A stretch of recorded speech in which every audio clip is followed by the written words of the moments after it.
Welcome to Beyond Podcast. I'm your host, Anthony Petralis, and we are so excited. Our month of May is our Women in Sports Month. We did this last May, and I got to tell you, it was our most viewed month we've ever had. So, obviously we had some amazing coaches on there, and that had most to do with it. But this lineup is pretty strong this year, and I'm really excited to have a coach on here who I know on a personal level went to the same high school together, but someone who I just think is like the perfect person to kick this off and what they've accomplished and who they are as a person. We're really excited. So I'm going to give you a few little bullet points here, and then we'll jump into it. But, head coaching positions at the collegiate softball level here at Merrimack College, locally, Merrimack College, Suffolk, Emerson, Leslie, became a Division I assistant coach at Marist College, took over her own program at Salva Regina, where she coached an impressive 5 seasons with a pretty good record, and now is an assistant softball coach at Barry University down in Florida, beautiful Florida, and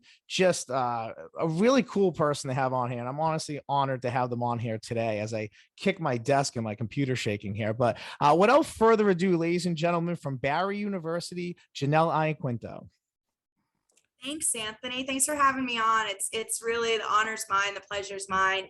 I love what you're doing, and I'm just excited to be here and talk to you about some softball, women in sports, and just kind of my journey through athletics. Yeah, I mean, we had an awesome pre-phone conversation. I even joked with you afterwards. I was like, this actually could have been podcast part 1. It was that cool. And there's some things we'll touch upon today, but other things that we really didn't even glaze into a little bit that I'm excited to hear, your input on. But I want to jump into I kind of glazed over Marist and Salve, but we did a little homework here. And you were part of a Marist college program that had an NCAA tournament bid.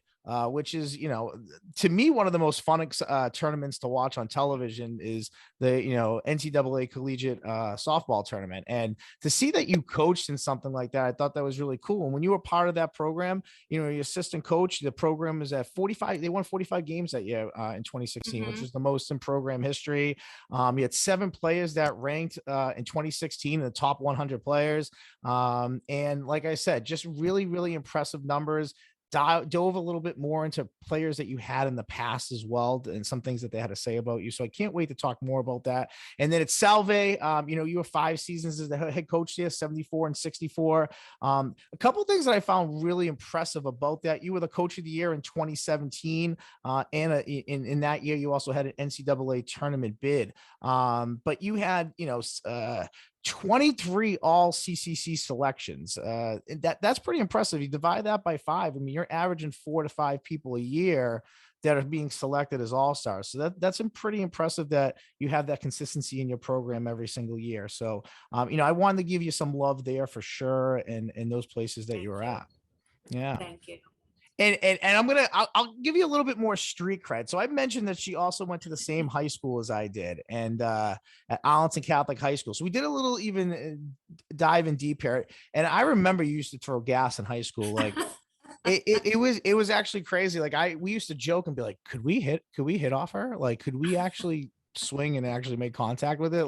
That was an ongoing joke for a while, because you guys were my fan club. We Yeah. always had a lot of the guys come out to the game, and it was fun. Especially that Arlington. I feel like that Arlington game was the big one where we had it under the lights, and it was one of the only night games that we had. It was a big one. And that's pretty rare. I mean, that's pretty rare that happens. I mean, at least in our area where we were, you didn't see many night softball games. I'm sure different parts of the state, it might've been a little different, but at Arlington Catholic, you were the strikeout queen. You had 647 strikeouts on the mound. I mean, that's the school record. I mean, I don't think that's going to be touched ever. And I'm not 100% sure on this, but I'm 97.8%. It's up there. I think you were the only D1 female athlete. You got a full boat to Siena for softball. I don't know if there was anybody else who got a full boat as a Division I athlete from Arlington Catholic. I don't know. I mean, my story is pretty crazy and pretty extraordinary as I look back, and I'm just listening to you kind of talk through my resume and things I've accomplished, and it's wild to think that it all kind of started back at AC. But I don't know. I mean, it's a small school, and our athletic conference at that time, it's not really super competitive, but it was a kind of a big thing for just females in general to be going on to play at the collegiate level beyond that at that time, back in what, 2000, early 2000s, Yeah. 2003, 2001, 3. But yeah, I don't know. I mean, I'm kind of curious now if I am or not, but I would just love to see more kids get recognition for that, or at least know how to go through the process, because I know that the school has had so much success athletically since we've been there. You're talking Super Bowl championships and state tournament, you know, championships and bids and all scholastic kids. It's pretty wild what's happened at AC since you and I were there. I know you've been there coaching and have seen a little bit more than I have since I've left. But yeah, you know, I would say especially in the late like 2000s, like 2007, 8, 9, 10. I mean, maybe even a little bit beyond that. I mean, sport wise, pretty dominant across the board. I mean, like you said, state championships, Super Bowls, you know, girls basketball there was very good. Powerhouse for a while with Coach Brady, I think. Yeah. You know, they were always a team that was in the final. If not, they were in the semifinal. I mean, they were there a lot. Coach Brady, he tried to poach me. He did for basketball my junior and senior year. See? I was like, absolutely not. I can't at this point. I'm already committed. You know, my coaches would kill me if I took up basketball, you know, junior or senior year. But he was awesome, and it was just so competitive, and a huge compliment just to, you know, be involved in many programs there. You know, I played volleyball for 4 years there too, and we were pretty successful, won some championships, and it was just, AC was a great experience for me.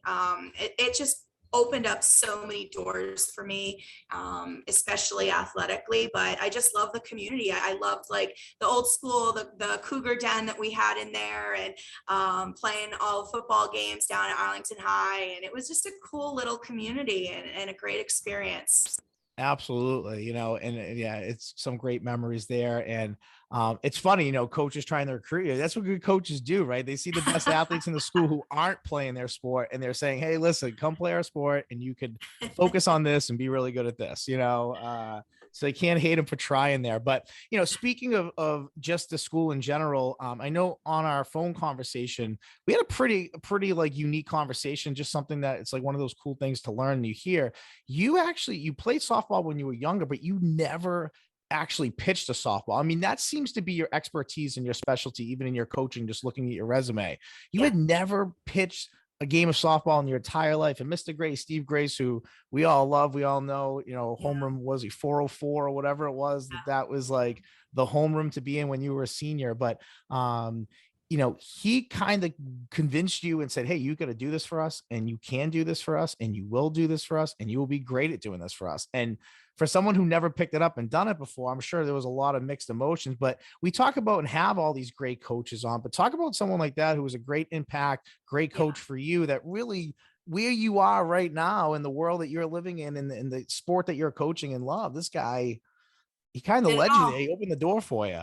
Yeah, it's the foundation right there. I mean, I get emotional sometimes when I think back to just being a coach now, what Steve Grace really did, and how much he did for me, you know, and just wanting to, and seeing something in someone and knowing that they can be really good at it when they think they're not, you know, for me. So freshman, you walk in, I'm so excited, you know, to try out and just showcase kind of like my infield skills.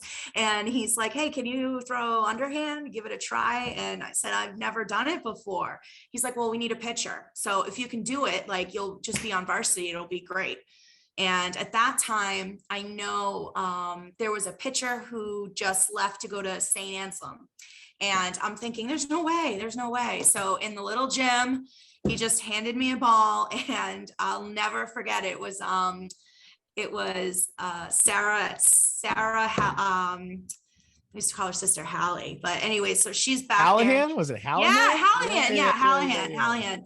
Okay. And she was back there and like, yeah, just let it go. And I just was, as a freshman, like, oh my God, I'm going to embarrass myself. This is it. This is it. Because all any of us want to do is really make varsity at that point. But yeah, so just kind of did it. And he pulled me aside after, and he just said, I need you to do this. I need you to figure it out. We don't have anybody. And I just think you can be really great at this. And of course, I'm like, whatever you need, just put me on. Just put me on the squad. So from there, it was wild. And that first season, I'm not kidding you, the average of like hitting kids per game was upwards to like 7. I'm being I'm not, and that's basically too, everybody in the lineup. Like you plunk everyone in the like, lineup. I would strike out like 15 kids and hit like 7. So and honestly, we would lose games. We would lose games with that many strikeouts. But yeah, it was really cool. And I just remember him being like, don't worry about it, or it's not that bad. But that was when softball too, high school, they don't have this jump anymore. But we were only at 40 feet in high school, and college was at 43. Now they're both the same. But so when you go think about learning how to pitch, and then I'm going to do it at college, and they're moving the mound back 3 feet. It was freshman year was interesting, but yeah, Steve Grace, he just stuck by me. I mean, the guy did everything that he could to support me athletically, and not just in softball, but just saw something. And that's like, you could argue that was a turning point in your life that you just didn't even know, right? Because it's you meet someone who, and nowadays that's tough to convince a kid to come in. I mean, I shouldn't say that, because there are kids that are freshmen in high schools that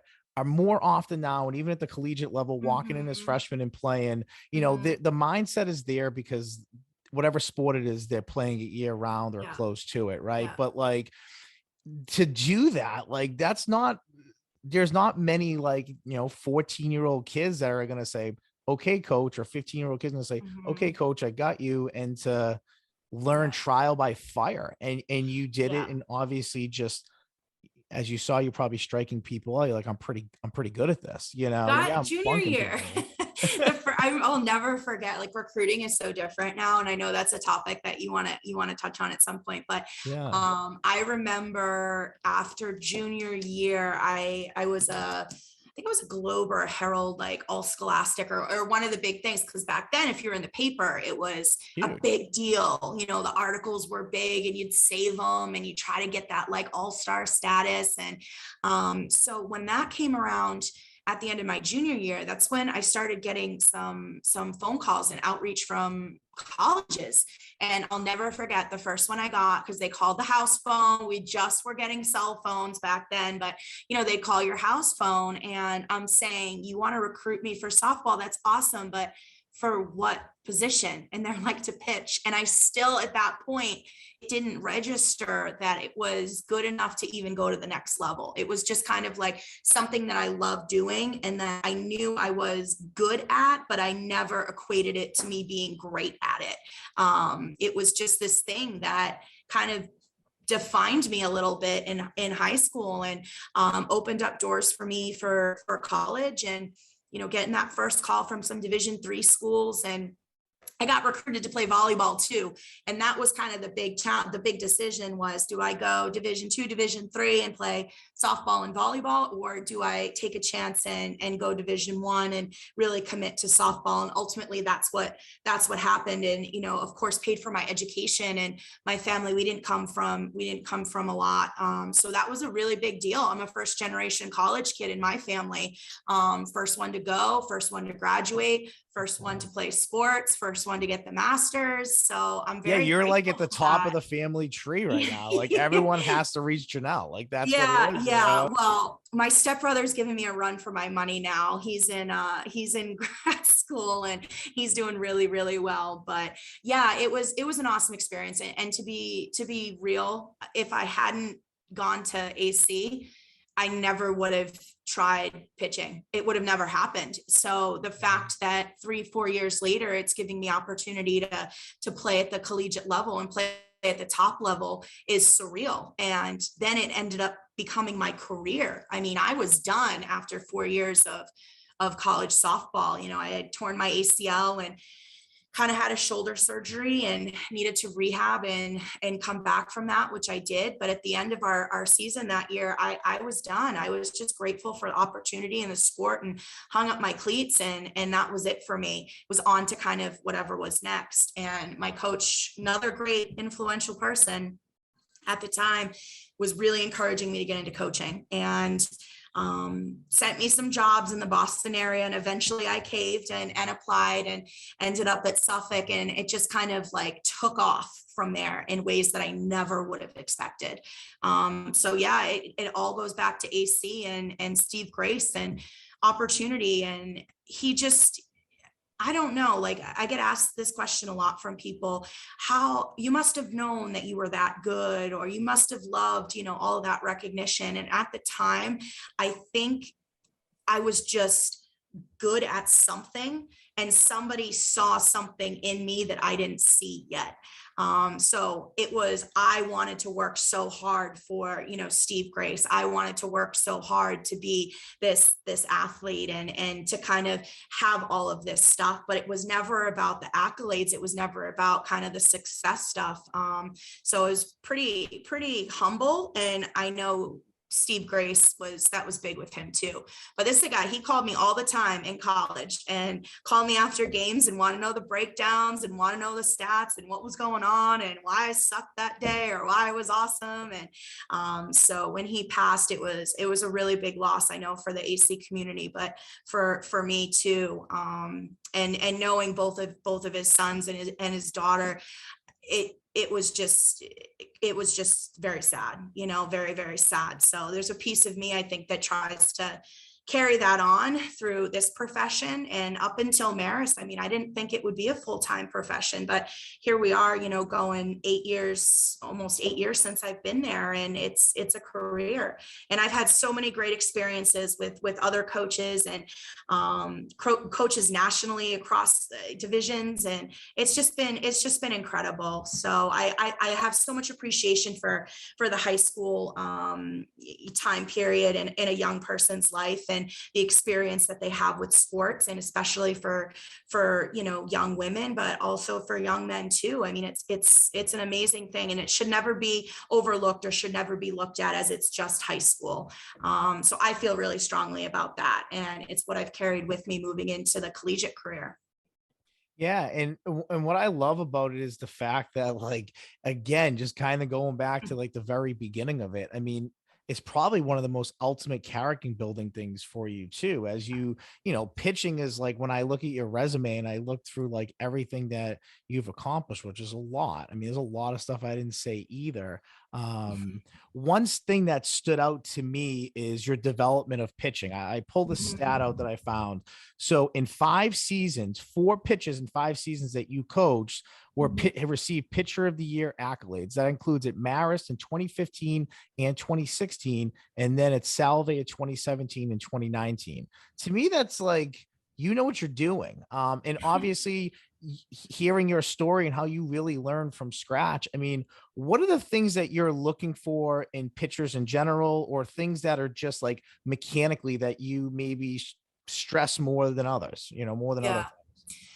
Well, fingers crossed that 2022 will be added to that list. We've got a top 2 kid in the region right now for us, and she's had a tremendous year. So fingers crossed that, you know, Macy will get the recognition she deserves. But developing pitchers, to be honest with you, Anthony, like I was self-taught and then kind of sought out. I had a pitching coach whose dad was affiliated with the BC softball program, and I would go to his house and I would just be in his backyard taking not only what I could, but from my 30-minute lesson that, you know, that's all we could afford, but I would stay for hours and watch other kids. And they would let me kind of hang out there and just listen and watch and get the most out of that. So my dad would just drop me off and come back and pick me up in a couple hours. And like, that's how I spent most of my weekends. And then we would go and train and work out. And so, you know, I've seen a lot of perspectives when it comes to pitching, and I've had a lot of pitching coaches throughout the years, and I've just taken bits and pieces of that. But for me personally, there are certain mechanical aspects of it that are super important, and those will always be. We do a lot now with hip mobility and core strength and leg drive and all of those things. But I'm not a cookie cutter person. So there are some kids that just do things better than others. There are some kids that are more flexible, some kids that are stronger, some kids that are built differently.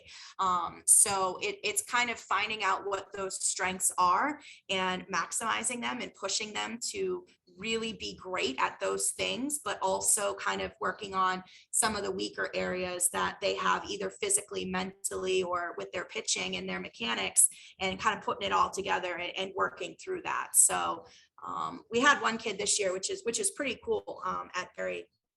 She throws hard. She was like a 56, 57 kid, very strong, super athletic. Her dad was a former major league hitter, with some really, really tremendous, impressive resume. So the kid's a stud, and she was throwing about 56 and like really wild. And I got to work with her in the fall when I first got to Berry, and we got her upwards to like 64 in a couple of months. And that's like unheard of. So in mechanically, softball. you can like, if you mechanically correct someone, I mean, that's, you said Yeah. that's on the high end. Like if you can Yeah. mechanically correct someone, how much speed can you get maybe as a result of it? It's not 5 miles an hour. It's usually like, 1 or 2 here and there. You're usually getting more command over your pitches, more break, better spin, all of that stuff. But it's very hard to build velocity and to make a jump that extreme. So I mean, I just attribute that a lot to her work in the weight room and her commitment to the strength and conditioning side, and just being athletic. But again, that's a kid who has everything. You can tell who an athlete is, right? When a kid just looks athletic, and when they buy in, that's when you can really work with them and say, hey, you have this much control and awareness over your body. This is how I need you to use it in order to make this better. And they understand that concept. So those are the kids that I really love working with, and the ones that have the most success.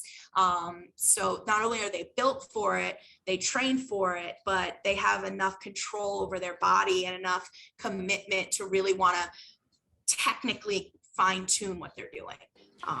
And they're the ones that get the most success. So it's been great. I mean, to get back down here and be throwing these pitchers, I didn't know what the conference was, how I knew Florida was good. Southern Florida was like the mecca for softball. But I mean, these teams would be Division I Northeast teams, hands down. It's incredible. It's incredible. Now, speaking of which, and just kind of like what you were like alluding to with all that, like a pitcher, like Mhm. a successful pitcher, how many pitches? I mean, if a girl just has gas, they're throwing gas and then maybe throwing off speed stuff, or like how Mhm. many pitches are you kind of seeing as far as, selection goes? So for recruiting, when I'm talking to the high school kids and working with younger pitchers, we have this kind of mindset where you say we need 3. So 3 is something that you can throw for a strike, which is typically, you see that for fastballs, something that breaks a plane, and then something that's off speed. So in softball, moving the plane is really going up with a rise ball or down with the drop ball, or working in. So you would have kind of a rise drop combination, or then you see kids that are really, screwball curveball combinations. So you really want to have something that breaks planes. I think the biggest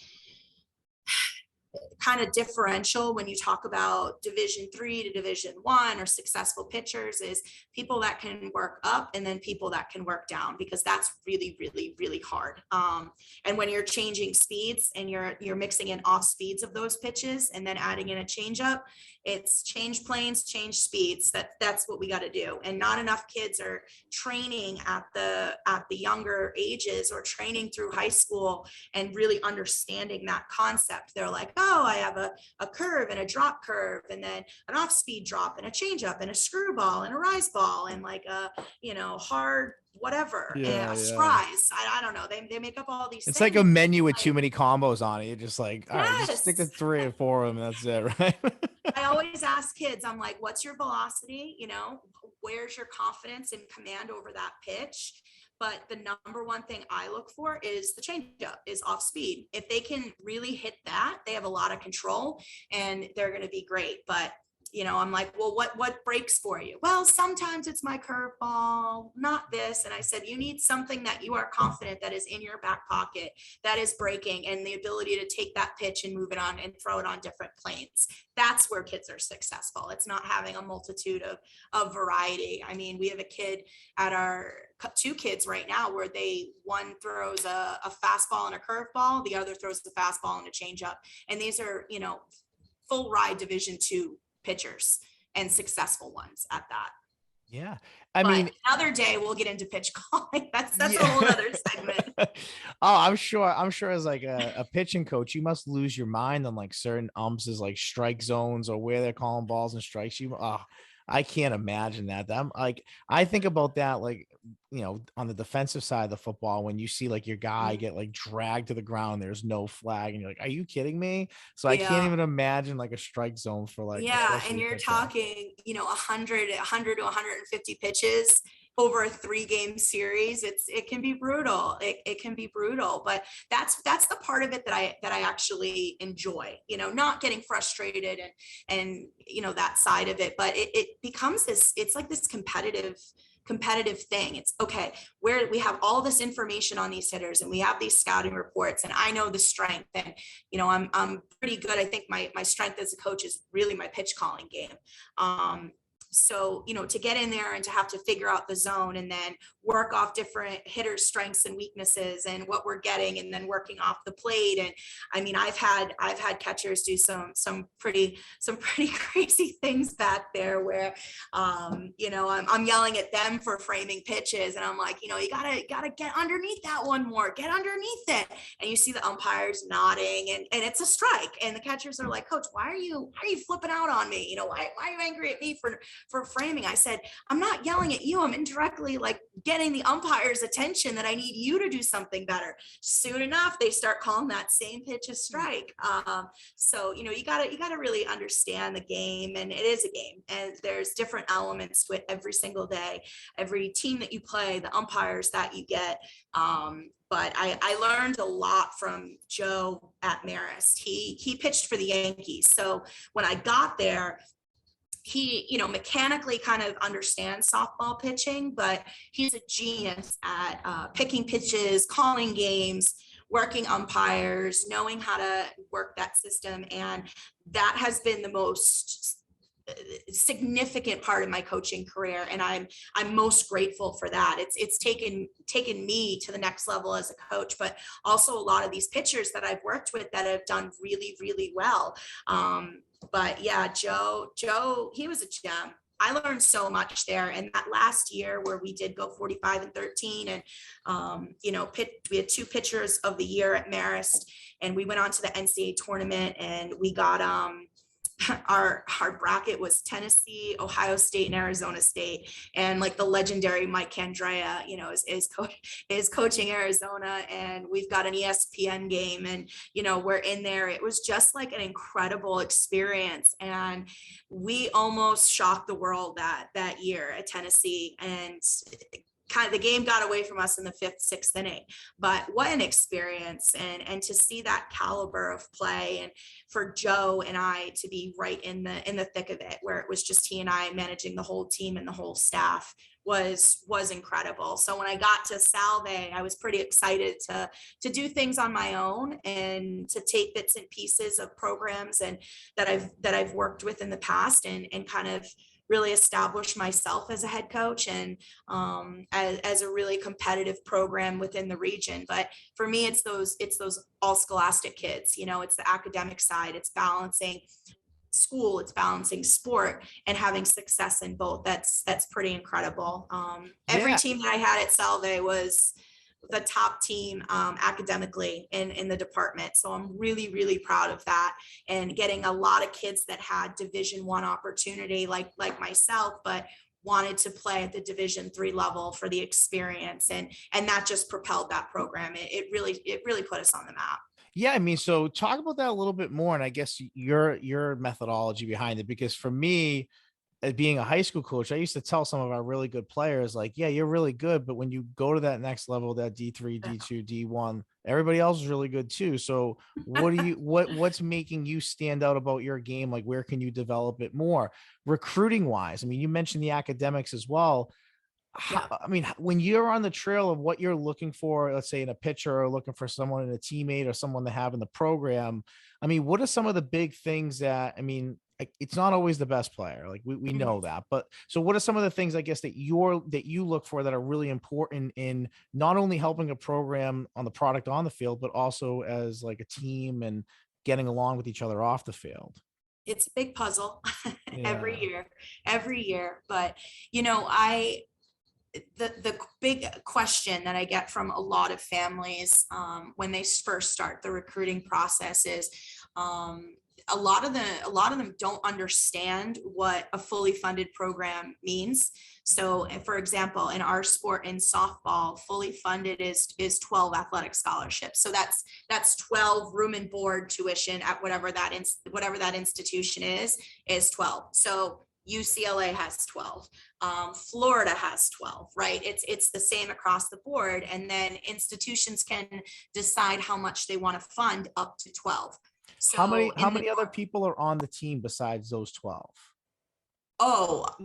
Rosters at like Florida, UCLA are over 30. Oh, You okay, can okay, dress, okay. I think you can dress up to 30 for NCAA, but I mean, we had 24 this year. 24 is a very big roster for softball. I Okay. think like 18 to 20 is where teams would like to be, but we're getting so much pressure as coaches to have bigger rosters for enrollment and all of that stuff. So, it's not uncommon that you're seeing teams have 25, 26, 27 kids on a roster, and you're really running it with 12 kids, Right. 13 kids. So when you talk about scholarship opportunity, that who's getting first looks, it's pitchers, catchers, then shortstops, right? And then it kind of goes from there. So I try to explain to people when I have the opportunity that so much of it is what we call stacking in NCAA. So you're getting a combination of athletic grant money, whatever it is, and then athletic money. So if we're smart as coaches, we're really going after high academic kids, not just because they're great kids and they can balance everything and manage, but they're also qualifying for the most on the academic front from a university. So that allows us to be strategic with what scholarship money we have and allocate that a little bit around. So my take on it personally is, I think if you can get every kid on your roster to like 70, 75%, you're doing a really good job. You're doing a really good job. And to factor that you're having someone pay almost maybe 1 year of school over 4 years is pretty incredible. And that's Yeah. not their own loans or anything, but to get them to 70% is kind of the key when you're at that top level. Yeah, and we're still paying. I mean, I'm still paying loans back now, Yeah. so for those young kids out there, it's good. Trust me, I'm Yeah, still it's good. paying them. Take it. But those kids, when you talk about the commitment that goes with having a job essentially in college, we're looking for so much more than just talent. I mean, I'm not drawn to the best kid. It's not, oh, let's go find the best kid at this tournament, or this is the best kid in high school, or anything like that. It runs so much deeper. And, in the professional world, we talk a lot about networking and relationships and how important that is for us professionally, right? It's the same thing on the recruiting front. Having been in this business for 15 years now, I know a lot of coaches, a lot of high school coaches, a lot of travel coaches, and I've gotten to know a lot of college coaches. So we can't be everywhere at the same time. That's what these kids don't get too, right? Here's my schedule, come see me play. Okay, well, we're talking baseball, softball, where if you're an outfielder, I can watch an entire game for 2 hours, see you get 3 at-bats and not get a ball in left field. And I'm supposed to make a decision if you can play on my team or not. Right. So we rely on coaches in our network to say, hey, are you going to see this team play? Can you watch this kid? Let me know what your take on her is. And it's a small network of coaches that I trust and that I do the same thing for. So we're always watching. But I'll tell you, the biggest challenge that a lot of coaches are facing right now is just the emotional stability and mental health of a lot of these kids. So it's a challenge, and we really need kids who have the support system in place with their families or with their coaches who understand what their priorities are when it comes to college, and it not just being athletics, that are good people first, that will be good teammates, that work really, really hard, that are self-motivated, that are not kids that need constant praise or validation for everything that they're doing. And they understand the concept of what it means to be part of a team. And that's really hard to find, to be honest with you, because there's so many pay to play programs. And if you don't like this team, you just pay to go on this team, or you're not getting enough playing time, you just go here. And that's not how it is, because when you finally get to college and you hit that goal, you're now in a place where there are 4 other people just as good, if not better, at your craft. So you have to deal with failure. I mean, this game is predicated on failure. You fail 7 out of 10 times, you're in the Hall of Fame for being a 300 hitter. So it's so much about failure. And that's a challenge with kids, because everybody wants to be perfect. Everybody wants to do it the best. Everybody wants to be the best. But in order to do that, there's such a curve that you have to kind of balance to get there. And you have to love the process, not just the result. And a that's lot of what's kids hard. don't get it.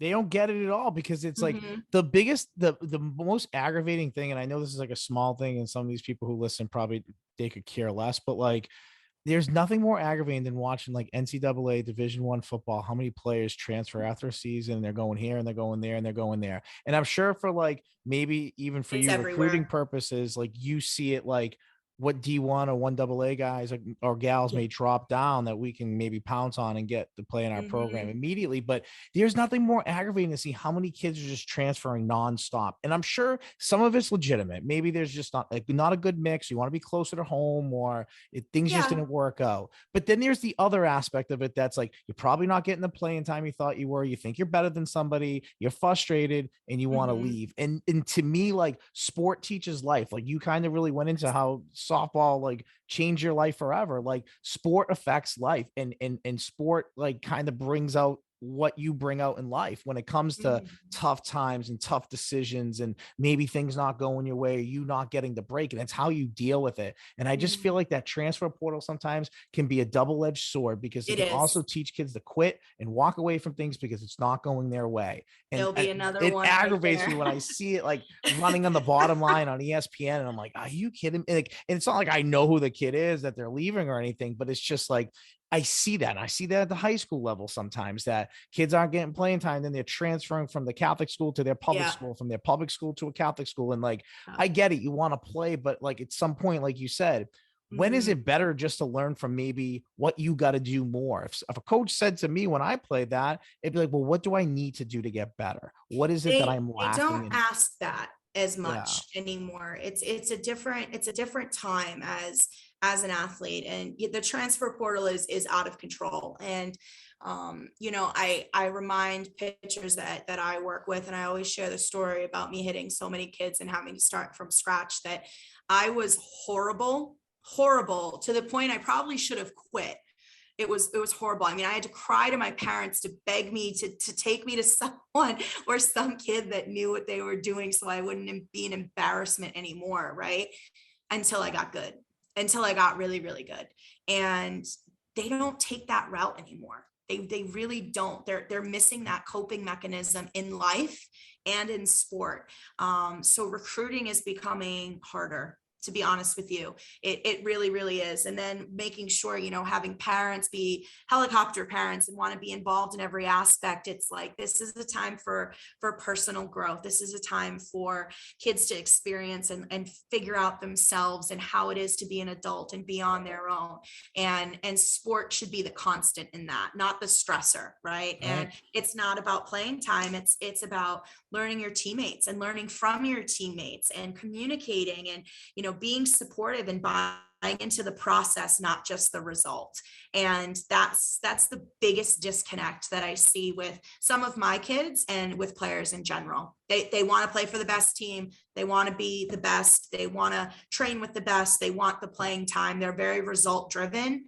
They don't understand the process, and they can't cope with the failures along the way. So that's kind of something that we have to focus on as coaches, especially when they get to our level, because that's it. At that point, that's the goal. That's the goal. Play in college, right? No one's going pro. No one's going pro, unfortunately. So it's playing college.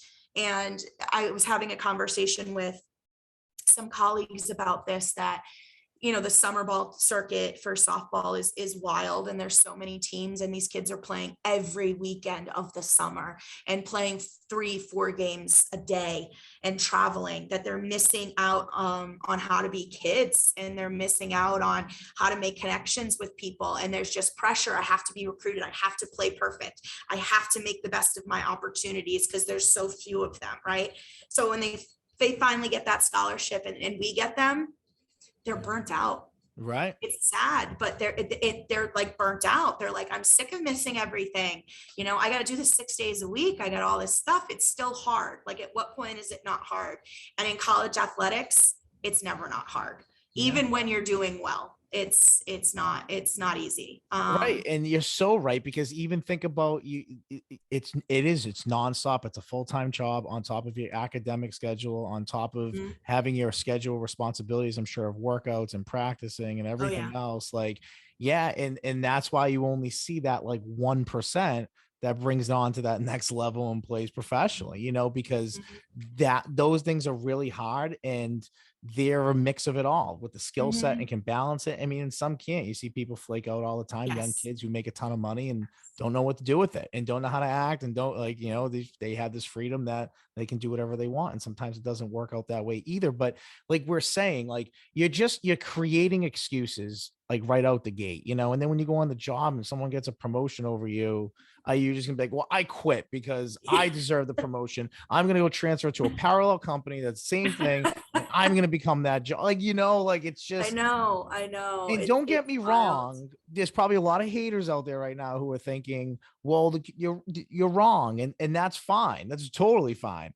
But that's my mindset. That's how my mindset has always been, and it's led me to the path, and it's worked for me. So maybe it doesn't work for everybody, but when someone wants me to do better, expects better, like, I want to give it to them, and some, because that's being successful, right? Right. It is not just wanting to do better, but doing better, and then wanting to kind of help others and use your gift and use your craft and your talent to help others. But my job as a coach is, I believe this fully, it's to prepare kids for life beyond college. It's how to be good people. It's absolutely how to be, self-motivated, but how to be on top of task, how to make everything fit into your world, how to make time for your family, for your friends, for school, and for softball. That we're not just coaching. That's such a little part of what my job is. And there are days that I love that and days where I don't, and I want to be coaching more.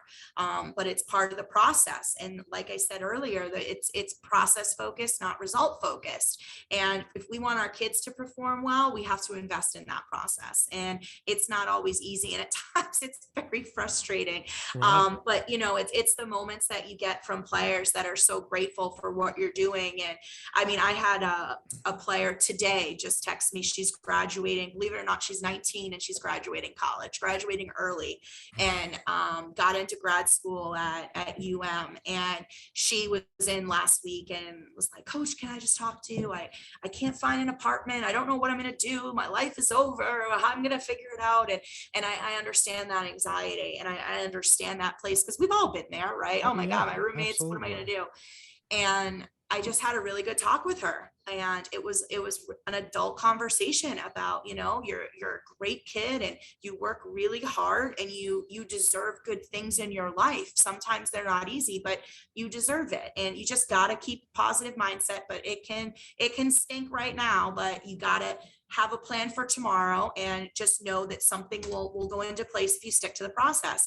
And I got a call today from her, Coach, I found a place. It's going to all work out, and it's hard to do in Miami because it's so expensive down here. Oh, yeah. But that was the biggest part of her day and the biggest part of her life at the time. And it has nothing to do with softball. And senior day is this weekend. So it's just like we're so involved and invested in these kids' lives day to day and their experience, but we're also not responsible for it. That's where the fine line comes into play as a coach.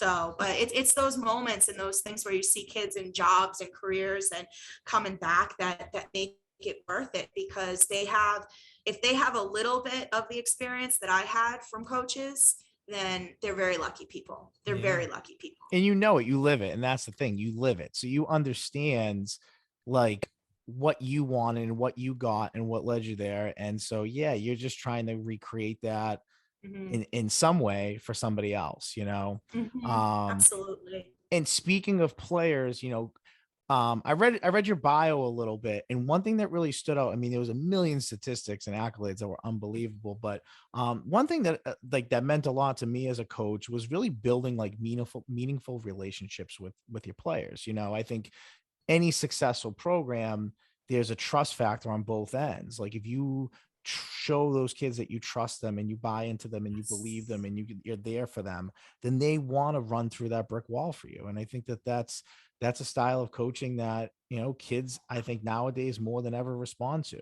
Everybody wants love. Everybody wants to feel the love in some way. And as a coach, that's what makes you even great, because doing that with a lot of different players in your team that might be different or come from different places or experience different things, to be able to kind of do a little bit for everybody is not easy. And I think that in coaching, and you and I had this conversation on the phone, but like how much coaching, like at this level with kids are this good, how much of it is actually X's and O's coaching versus it dealing with everything else that you just kind of been talking and mentioning? And now even being in Miami, I'm sure that's a whole different distraction in itself, keeping everyone okay there, you know?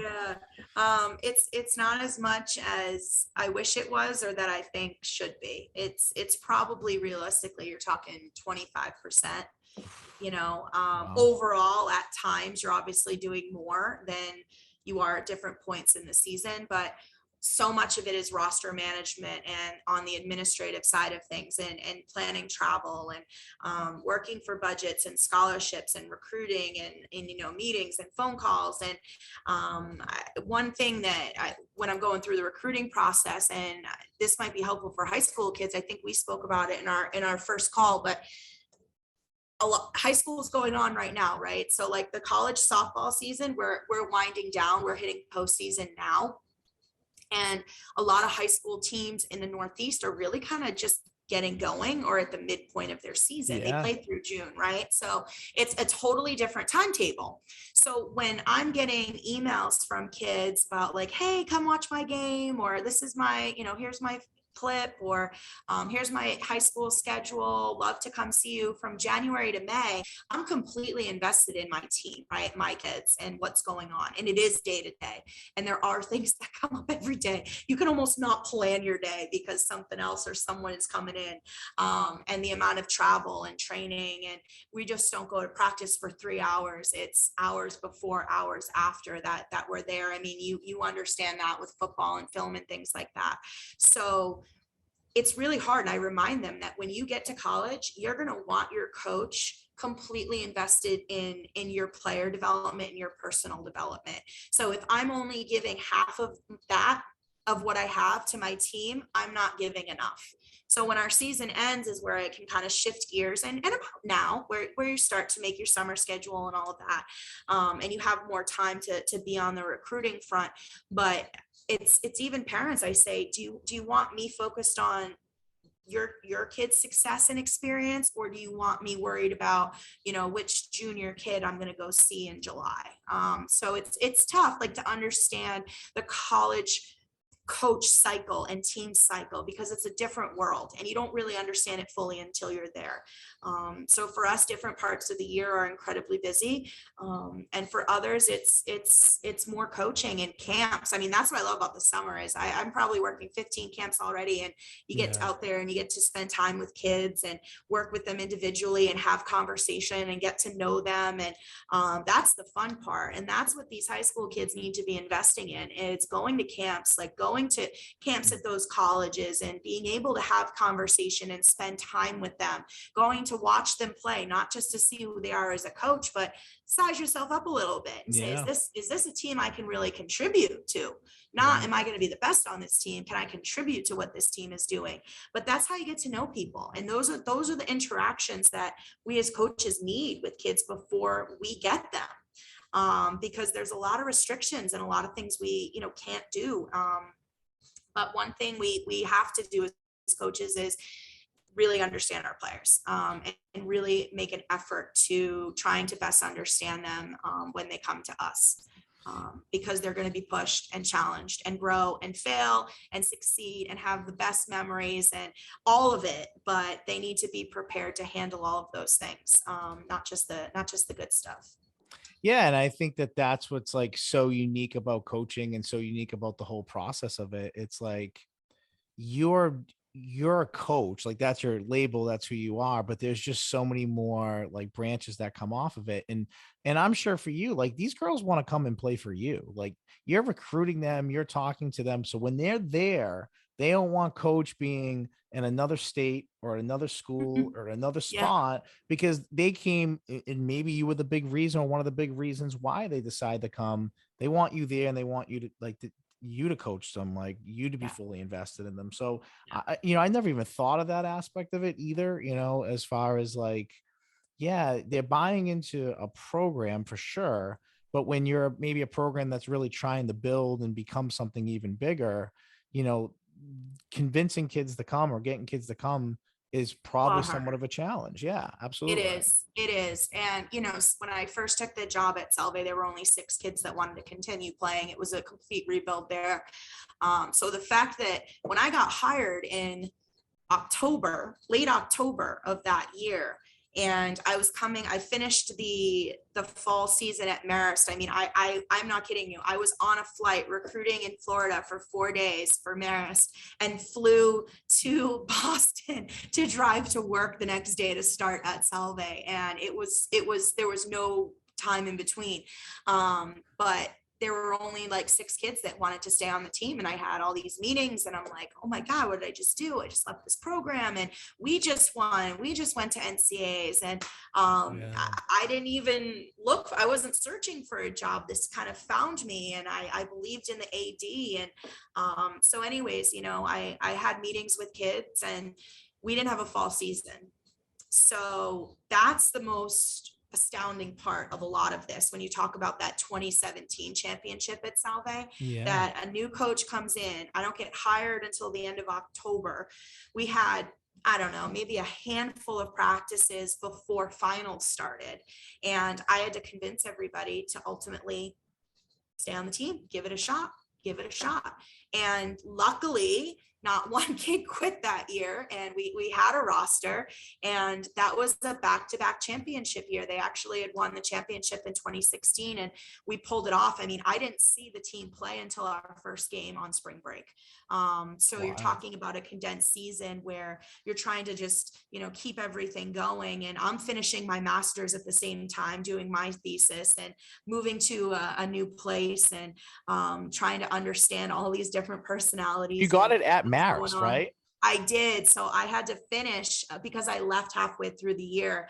I still had to finish my last semester of grad school while I was at Salve, taking that on with no assistant coach. No assistants, rebuilding a program, never seen your team play before, writing a thesis. And a thesis is not easy. I mean, people check that and check it and send it back. And I was presenting at the NCAA tournament. I had a post-it on my hotel door that said, do not knock between, 3 and 7, whatever it was, because I had to do everything virtually, but it takes a village. And I didn't have like assistant coaches as softball, but I had a lot of people in my corner.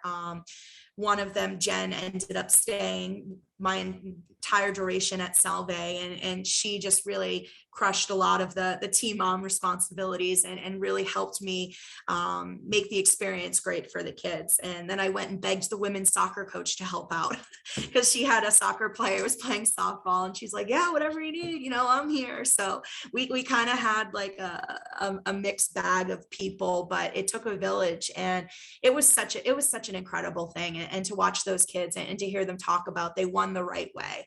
And it's memories that I know they'll have forever. And I hope that I can bring some of those same memories here to Barry, because it's been a while since they've won a championship and experienced postseason and all of that success. But it was hard. It was really hard. And recruiting, you know, it takes like 3 years before you start to get your recruits and the vision that you have to have it come to life. And even during that time, you're having kids that were not recruited by you that maybe have a different perspective, or you know, they have different reasons, or whatever the case may be, right? And you're trying to bring in this new culture and create this new culture with a group of people. It's very difficult. It's very challenging. So to have as many kids make you know, all conference and play, we had the player of the year at Salve, and you know, pitcher of the year, and it just it's been a great experience for those kids. And I'm happy to see that where the program has come to, and also where it's going since my departure. And just again, leaving Marist, you were talking about what players say, and I have a jar of notes. And you get a lot of things from a lot of kids when you leave programs, but they did not want me to leave. Coach Joe still's like, no one cries when I leave, you know, or when I don't go somewhere. Well, let me say this, because while you're on this, and this is one of the things I have in my notes here, and it's so funny you just like kind of brought up Marist. So I found the quote from one of your former players at Marist, and I say this last name wrong. Who was it? Claire Obrador. Is that how you say it? Claire, yeah, she was a 2-sport Division I athlete, man. That kid's incredible. So this is what she had to say about you. She says, as one of her former players, I would have played every year under Coach Jannelle if she was at Marist my entire career. She is a great coach and even better person. Like I said, she knew how to coach us, but she was also able to understand us as individuals. She listened to us, and she guided us to being successful student athletes, teammates, and better people. I mean, I thought that was like, I just think that stuff's cool. Like, I just think it's so cool when you're yourself and you care about people, that people appreciate that and they see that as like a stepping stone in their life, or an impact that helped them maybe achieve something that they maybe just mentally never thought they could. And for someone to like talk nice about you, it's just, it is nice when you are who you are, you know, and people appreciate that. So I guess just hearing that for you, I'm sure it just, you brought up the kid and how wonderful she was. And, but I'm sure, and this is what you dedicate your life to. This is who you are. And to have players that are successful that maybe move on and do other things, or whatever impact you have on them, it must be cool to always kind of hear things like that. It's cool, but it's really special. I mean, how many kids or how many people do you know that can make a statement that powerful of a statement about you as a person, or you at your job, or you as a friend, or you as anybody, to play that kind of role in someone's life? I don't take that responsibility lightly. And I know the kind of responsibility that I have to these kids day in and day out. It's not an easy job. A lot of times it's a thankless job, but when you get that out of someone, you know that you're influencing their life and for the better. And those kids, I mean, that was such a incredible experience. I still talk to Joe regularly. When I got to Salve, he would call me and be like, why is this kid batting fourth, or da, da, da. And it's just, it's really awesome. But I have a jar of notes from those kids. I don't even know if kids really do this anymore. But when I left, I got this jar. It was a bunch of paper in it. And about 2 weeks into the job at Salve, I was unpacking some things, and I found this jar, and every kid on the team wrote me a handwritten note, not just like, we're going to miss you, but how I changed their life, or how I impacted their life, or, you know, how grateful they were, how thankful they were. And that to me was when I knew I really wanted to kind of stay in coaching and make this my career. That's when I knew I was doing something really meaningful.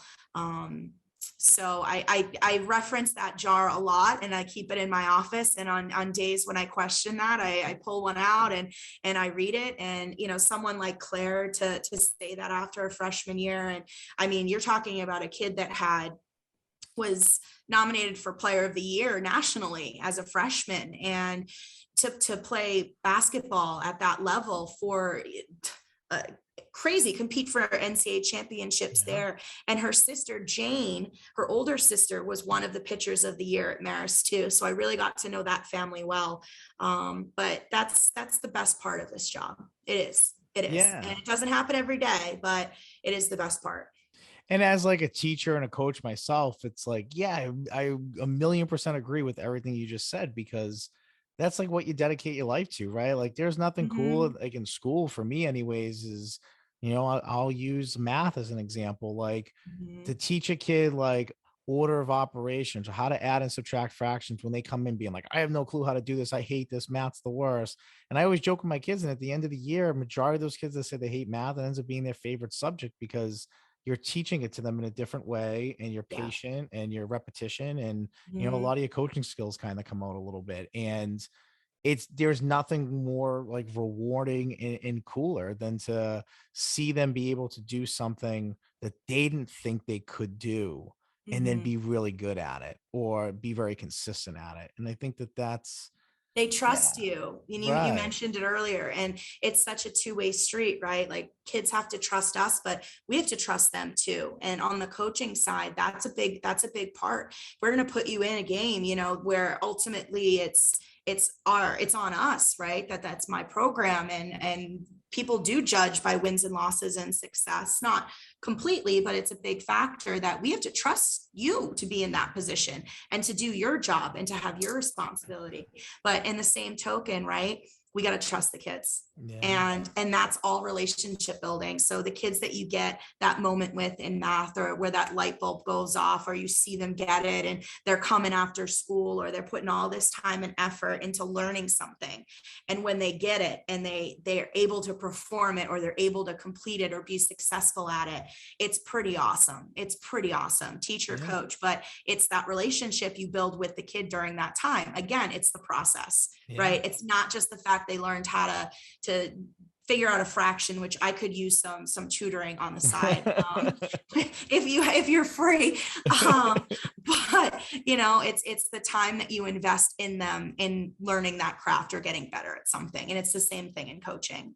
So that's where, you know, it all comes back, even with recruiting, that we're looking for kids that are going to take that and really do something with it when they're here for 4 years, because that's when they really figure out who they are, what they're good at, what they love, you know. And it's pretty cool to see them go through a program for 4 years and graduate with a degree and be adults, and to leave better people than when they came in as 18-year-old freshmen. Have kids, start families. Like, it's wild, but it is. You know, I'm always close. Got married. I'm like, you know, I'm close with a group of guys at AC. My first year coaching football there, they were freshmen. I was their freshman coach, and I progressively moved up with them as they moved up, and then eventually became their defensive coordinator. So to kind of see them all the way through, win a Super Bowl was a lot of fun. But I mean, that's a special group of guys that I keep in touch with. A lot of them coached, you know, for me when I coached. And you know, anything I asked them for as far as the program went, whatever, was like, yep, no problem, you know. So yeah, you know, you see those impacts years later, and that group's and they're like, I went to one of their like surprise birthday parties last summer, and I got a tip from somebody that it was going on to one of our sponsors, actually, John Brewers. And I was like, you know what, I'll go. So I went and like surprised them. And John Brewers. Yeah, it's awesome. They love us, and we love them. So it's a nice relationship. But yeah, we went, and you know, when I saw him, we talked for like 20 minutes. He was so ecstatic to see me there, you know, and I just thought that, you know, that's like when you think of those long hours and those long nights and the million hours of film and all that Yeah. stuff. Yeah, The travel, yeah, it it's really appreciated. is. It's appreciated, It to see is. that genuine Well, reaction, it's you when you have that moment with kids that you've either coached with or played with. I one of my proudest moments as a coach, and even just personally right now, is when I got recruited for this job at Barry. I immediately thought of a player that I had at Salva who was on my staff at Salva. She graduated and immediately was like, Coach, I want to get into coaching. This is what I want to do. And you always have that like, oh God, is it really what you want to do? Because Yeah. it's a lot, right? It's a tough profession. It's a Yeah. tough profession. And I said, you can absolutely come back. I would love to have you. And she just really ran with it and made so many connections,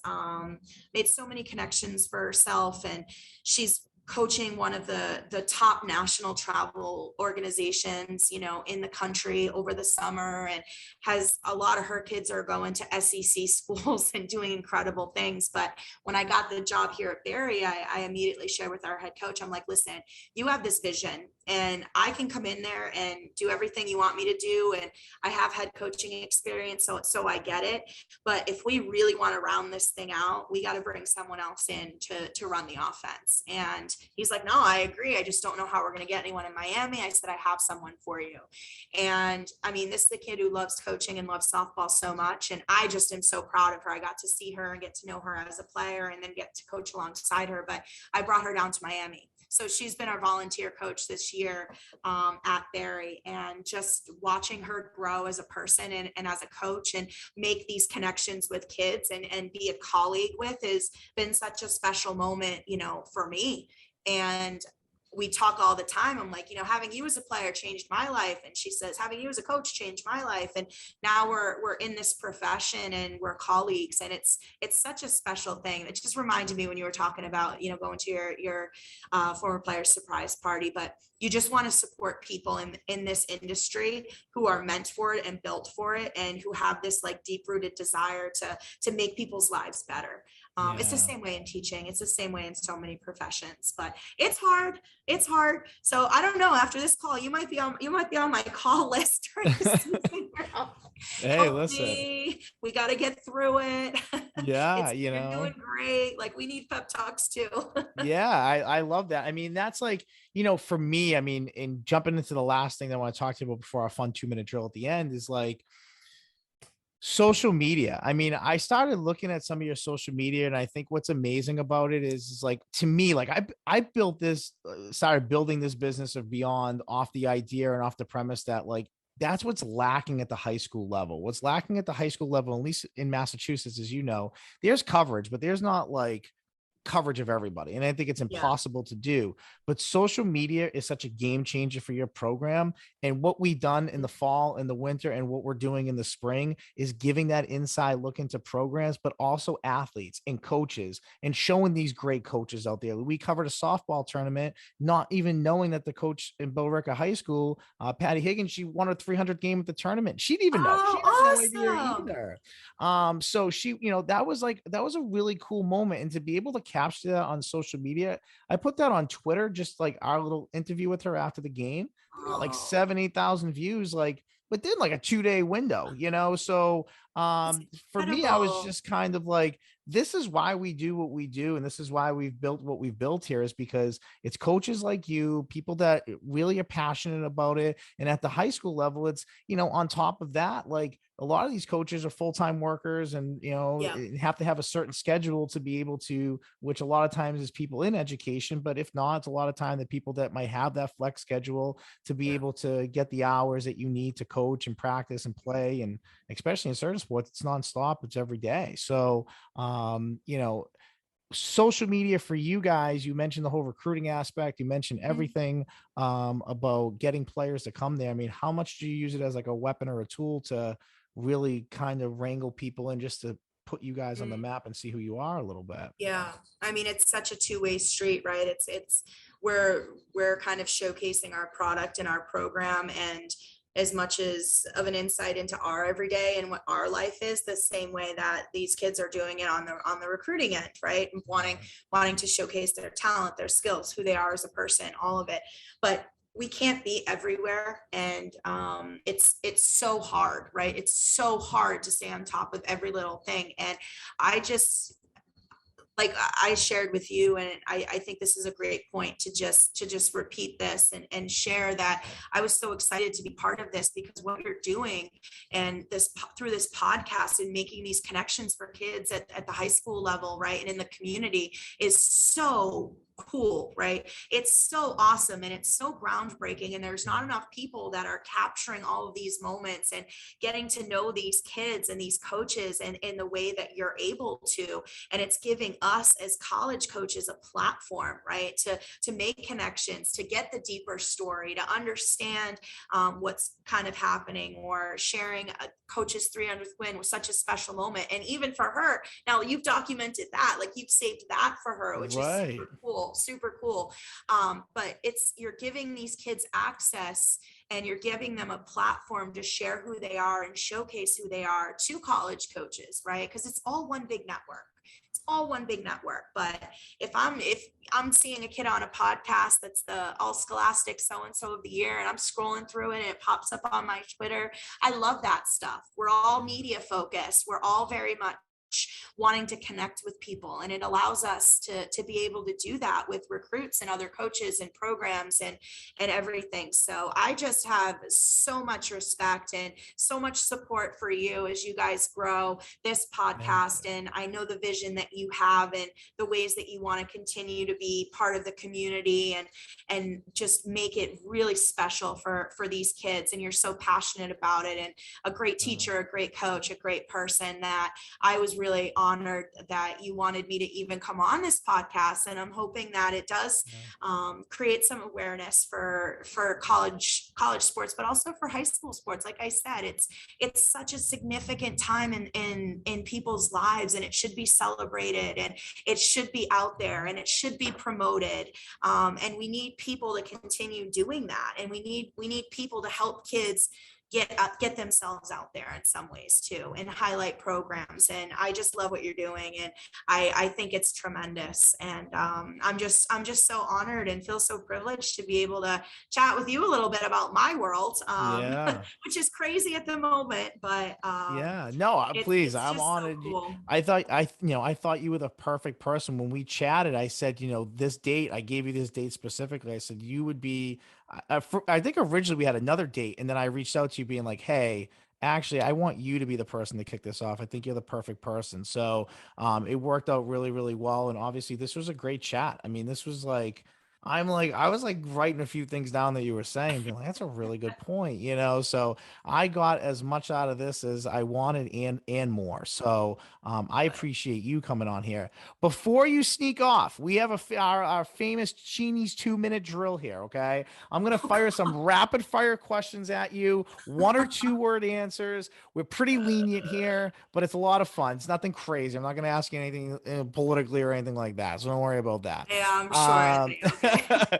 So we'll get this timer set, and here we go. Song that still gets you juiced up a little bit before like a big game or during warm-ups. During warm-ups, you're gonna kill me. I like oh God, I can't even think of the name. You're gonna have to edit this one because no, you're good. It's okay. I mean, I've heard a lot of AC/DC. I've heard of Welcome to the Jungle. Yeah. I mean, all that type of stuff. I don't know. Some coaches say no. Some coaches are like, no, not really. I'm like, okay, because music has become such, in all sports, it's become such a it's such a mixed thing. Like music and sport together is just like, it's highlight videos, things you put on social media. It's become such a monster in that sense. Yeah. I mean, you could ask me songs that I don't like on our which is usually if the kid's picking, it's a lot. Yeah. The kids pick today. I don't even know half the songs on there anymore. So, all right, I'll ask you another question that will just make you laugh a little bit. And maybe somebody besides Steve Grace, because he would probably fit on this list perfectly. Favorite teacher at Arlington Catholic you ever had? Dave Wilcox. Theology. I love it. Yeah. well Yeah, that known for was the a good role one. plays. I think there was a lot of role playing that went on in there. It was an interesting class. I mean, Serge Clivio's up there too, but Yeah. Dave Wilcox just really made me laugh a lot. I love that. Most memorable coaching moment you've had in your career. It could have been something small, something big, but something that just like really stands out to you. One of the coolest was when we were at the NCAA tournament at Tennessee, and our coach was like, "You got to go out to the mound." And it was an ESPN game, and I'm like, "You got to be kidding me, right?" And we're getting the fans are nuts in Tennessee, but seeing that back when we were watching the game was just really cool to hear my name kind of in that arena and in that way of, assistant coach at Marist coming out to the mound, and just seeing the kids' reaction. And then after that, she had, a significant big out strikeout, got out of the inning. So that was a pretty cool moment. And they're like underneath your name, they read like 647 strikeouts on the Catholic school record.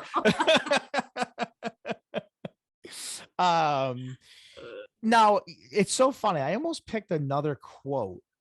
Your head coach, the head coach at Marist, had mentioned something about you and said that you had went out to the mound in a significant moment and you kind of rallied the troop. Is that what you were referring to right there? Wow, I almost picked that quote. I was like really close to picking that quote actually. Yeah. So that's so funny that you're talking about that moment that I went back and forth between those two quotes for a while. Yeah, it was that moment. And I think coach said something like, I knew in that moment that our team needed, coach Jannelle, and to have someone have that much trust in you on that type of a stage in a really big moment like that, as an assistant coach was incredible, but as a person, it was everything. As that's again this relationship building, and that's the power of our jobs and what we can do. So it wasn't like me as a coach saying, "Hey, I'm being there for these kids," because that was cool, but the whole moment and the full circle scope of that moment was pretty great. So Joe, I asked Joe to write me, to just give a couple of quotes about me as a coach when I started applying for or thinking about other jobs. And that's what he wrote down. So it was a really special moment for That's me. so Too. fun. Yeah, that is really cool. I remember being like, oh wow, that must have been like he didn't mention the team or anything. So it was just funny that was it. Outside of softball, what was your favorite sport to be a spectator at Arlington Catholic High School? Oh, I really loved hockey. I love the Super 8 games and stuff. I think that was cool. Football was definitely up there for me, but that was like a given because all you guys played and we were there all the time. But hockey I didn't know a lot about hockey. So to watch that and kind of be able to go to those games, it was fun. It was really, really fun. I love that. All right. And last question I'll ask you here. This is a tough one. I'll give you a chance to explain. Oh, God. Who's the most talented pitcher you might have ever coached? And I know there's probably a lot of them, and I know there'll be some that might be a little hurt, but I'm just curious. And you might name more than one, and that's fine. But is there someone that just stands out to you for some reason? Yeah, there is. So Jane Obrador is such an incredible person, and I got to work with her for a few years at Marist. It's actually Claire's sister, and watching that kid be able to turn it on and be a gamer and be a really small kid, small pitcher in size, right? But big heart, a lot of grit. Like, she was small, but she was powerful. And you could tell she wanted the ball. She wanted the ball every single day, even on days that were her off days. Yeah. But I loved coaching Jane, and I loved experiencing and kind of seeing her have the biggest moments in her career unfold with me being a small part of it at that time. But yeah, she was the most talented, and even from a pitching standpoint, right? Not like throwing 65. She was a 58 to 60 pitcher. Wicked changeup, best changeup I've ever seen. And, that ultimately to watch her throwing against Tennessee and Ohio State and, all of these kids and doing something. And that's what this is all about, right? You have a craft and you're really good at it and you love it. and you believe in that. You don't try to do too much. You don't make moments bigger than themselves. You don't try to make yourself perfect at everything. And that's what Jane was. Jane was really amazing at being Jane. And she kind of stuck to her own process. And that was probably my favorite pitcher that I've worked with. Very cool. All right. I love it. You've survived the Cheney's 2-minute drill. Not and again, really.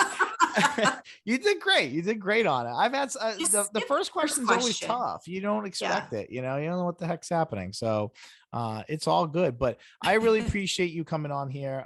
Your resume is through the roof. I think you're a phenomenal coach and even better person. And like I said, you were the perfect person to kick it off for us this year.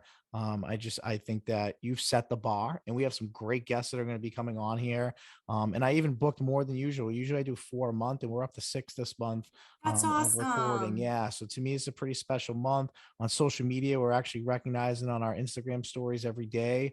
We put a video out about sending youth athletes or high school or collegiate athletes. And we're getting a ton of parents and coaches and kids that are sending even things about their teammates. So I'm almost to the point that we're going to have to do like 2 or 3 a day because we're getting so many. So it's a really cool month. Yeah. That's fantastic. Really cool.